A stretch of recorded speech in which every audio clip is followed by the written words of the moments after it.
So we are now in week 13. So again, this is the continuation of our previous video about ICDIS. So now is discuss the capabilities and limitation of ICDIS, specifically interfacing and integration. So ICDIS a vast comprehensive capabilities including interfacing with various navigational instruments like GPS, radar, and AIS. So when we say about this, basically this can be integrated or can be corroborated other information from our GPS, radar, and AI. So pwede mo siya i-overlay. So the information from our radar, our ICDIS, and AIS can be displayed also on our ICDIS, providing it is to ensure that the ICDIS can provide a comprehensive pictures of navigational surrounding.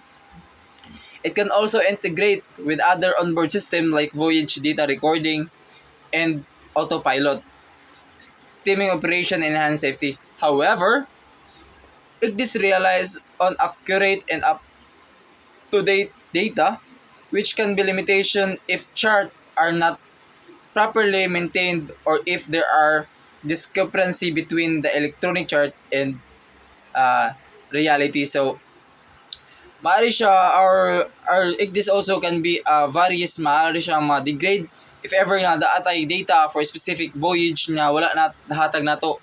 So example, let's say when we go to let's say in and let's say in Port of Manila na siya like i-update dito nga mga bagong buya gibutang, and our ICDIS information is not updated, wala nato na-gather and data about sa mga bagong buya, bagong waterways na gibutang dito nga specific nga port. So that could be a limitation for our ICDIS because we cannot acquire that target and dili nato siya ma-view sa atong ICDIS what this target is. So also, interfacing with integration can be complex, requiring careful configuration and testing to ensure capabilities and reliability data exchange. So, since our ICDIS can be overlay or maaari siyang mabutangan o other system, maka-display. So, maaari siyang maka-confuse to a navigator if dili ta murag hanas.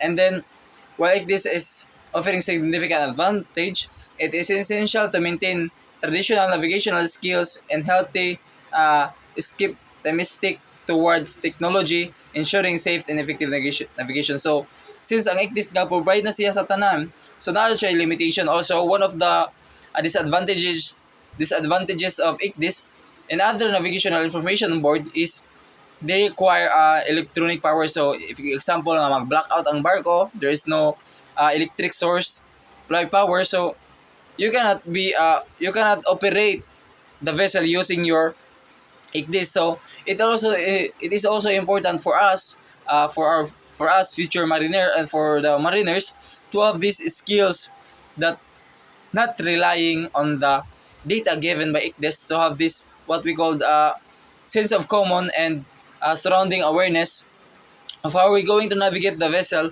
without the help of this. If na siya interrupt, na siya problema, kaya na to mag-navigate even without the ICDIS or the radar. So just pure observation of the surrounding. So that is one way to let's say to para mapugnan or para uh, as an aid if ever there's a malfunction of our ICDIS. Because although ICDIS are very advantage or gives very advantage, so na po siya downfall in terms of aspects, in terms of different aspect like need siya energy and also sa information na mahatag sa dili na tama. So